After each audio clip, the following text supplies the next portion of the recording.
ये तो हम सब जानते हैं कि हमारे क्रेडिट स्कोर की लोन अप्रूवल में कितनी बड़ी भूमिका होती है।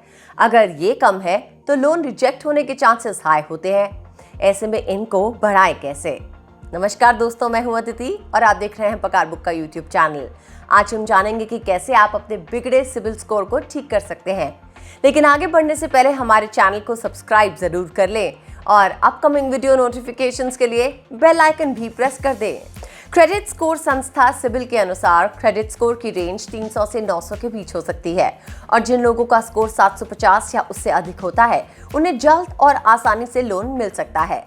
क्रेडिट स्कोर का सीधा असर आपकी वित्तीय सेहत पे पड़ता है, इसलिए इसका शानदार होना जरूरी है। आप ये स्कोर सिबिल की साइट www.sibil.com पे जाकर पता कर सकते हैं। हमने ये लिंक आपकी सुविधा के लिए डिस्क्रिप्शन बॉक्स में भी मेंशन कर दिया है। आइए अब जानते हैं वो तरीके जिससे आप अपना क्रेडिट स्कोर मजबूत कर सकते हैं। आपके एंड से बहुत सारी लोन इंक्वायरी नहीं होनी चाहिए। लोन प्रोसेस के दौरान बहुत सारी चीजों को कंसिडर किया जाता है। ऐसा नहीं है कि अगर आपने किसी लोन का डिफॉल्ट किया है तभी आपका स्कोर कम होगा या लोन रिजेक्ट होगा। मान लीजिए आपको इंडिविजुअल तौर पे या अपने बिजनेस के लिए 20 लाख रुपए लोन चाहिए। अब आप एक के बाद एक बैंक्स में अप्लाई कर रहे हैं या इंक्वायरी कर रहे हैं। ये सब के सब आपका क्रेडिट हिस्ट्री जानने के लिए सिबिल से कांटेक्ट करेंगे। ऐसे में सिबिल को भी पता चलेगा कि इस पर्सन या फर्म को लोन चाहिए, लेकिन ये इतनी सारी जगह इंक्वायरी कर रहा है। इससे आपका क्रेडिट स्कोर कम होता है। ऐसा करने से बचें और मैक्सिमम 1 से 2 इंस्टीट्यूशंस में ही अप्लाई करें। सेटलमेंट करने से बचिए, लोन खत्म कीजिए। कई बार क्रेडिट कार्ड यूज करते वक्त हम पेमेंट डिले कर देते हैं या कुछ डिस्प्यूट हो जाता है और उन पे हेवी इंटरेस्ट रेट अप्लाई हो जाते हैं। इनको पे करने के चक्कर में हम लेंडिंग इंस्टीट्यूशंस की सेटलमेंट की बात मान लेते हैं। ये आपके क्रेडिट स्कोर को बुरी तरह से नीचे गिराता है। आपकी क्रेडिट हिस्ट्री में डिले इन पेमेंट से लेकर लोन क्लोजर और सेटलमेंट, इन सारी बातों का जिक्र होता है। ऐसे में अगर आपने अपने लोन अमाउंट का सेटलमेंट किया है तो आपके रीपेमेंट में जोखिम बढ़ जाता है। लेकिन अगर आपने लोन का पूरा अमाउंट सही समय पे चुकाया है तो दूसरा लोन मिलना आसान हो जाता है। सेटलमेंट के केस में बैंक या क्रेडिट कार्ड कंपनी को आपसे रिकवरी में नुकसान होने की आशंका लगती है और वो आप पर भरोसा नहीं करना चाहते। तो ऐसे किसी भी सॉल्यूशन को अवॉइड कीजिए और लोन पूरी तरीके से खत्म कीजिए। अपने लोन या क्रेडिट कार्ड पेमेंट का आखिरी ड्यू डेट से पहले कीजिए। आप अपने home loan, car loan, personal loan या क्रेडिट कार्ड या दूसरी किसी भी किश्त की आखिरी तारीख बिल्कुल भी मत भूलिए, क्योंकि अगर आप लास्ट ड्यू डेट के बाद पेमेंट करते हैं तो इस डिले से आपको अननेसेसरी इंटरेस्ट पे करने पड़ते हैं। साथ ही आपका क्रेडिट स्कोर भी खराब होता है।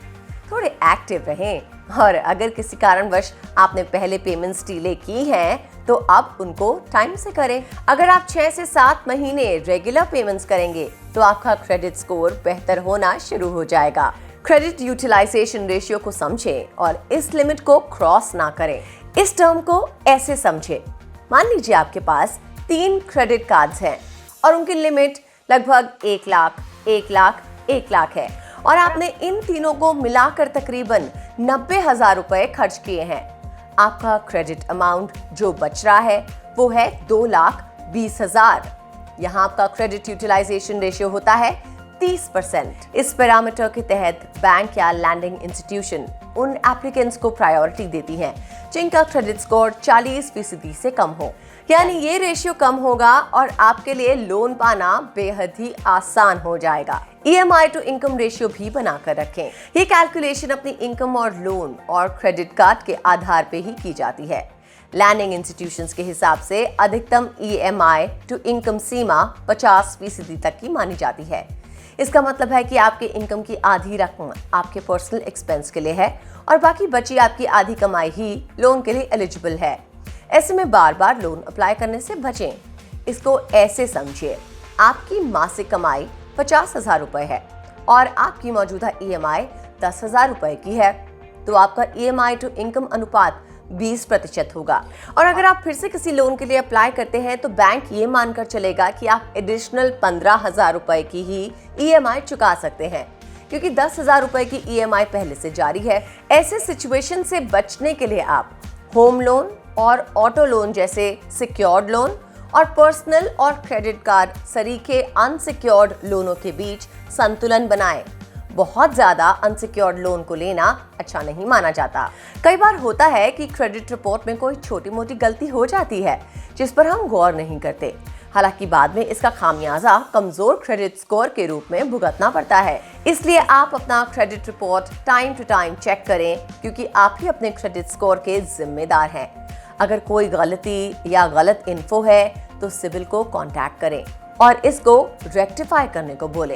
ये सवाल उन लोगों के लिए अहम है जिन्होंने पहले कभी लोन नहीं लिया। ऐसे लोग अक्सर सोचते हैं कि उन्हें लोन आसानी से मिल जाएगा, जो कि एक रॉन्ग कॉन्सेप्ट है। आपकी क्रेडिट हिस्ट्री ना होने का अर्थ है कि कर्जदाता को नहीं पता कि आपको कम जोखिम की श्रेणी में रखें या अधिक जोखिम में। अच्छा क्रेडिट स्कोर आसानी से लोन दिला सकता है, मगर उसके लिए क्रेडिट स्कोर का होना भी अनिवार्य है। देखिए, क्रेडिट स्कोर 750 से ऊपर रखने में ही समझदारी है। टाइमली लोन पे करना, डिले नहीं करना, डिफॉल्ट नहीं करना, ये सब जरूरी है।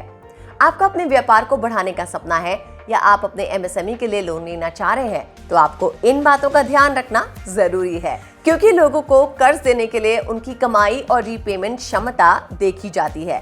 हालांकि ध्यान रहे, लोन तभी लें जब बेहद जरूरी हो जाए। तो बताइए हमें कैसी लगी आपको हमारी ये जानकारी हमारे कमेंट सेक्शन में। मिलेंगे आपसे जल्दी अगले वीडियो में, तब तक के लिए गुड बाय।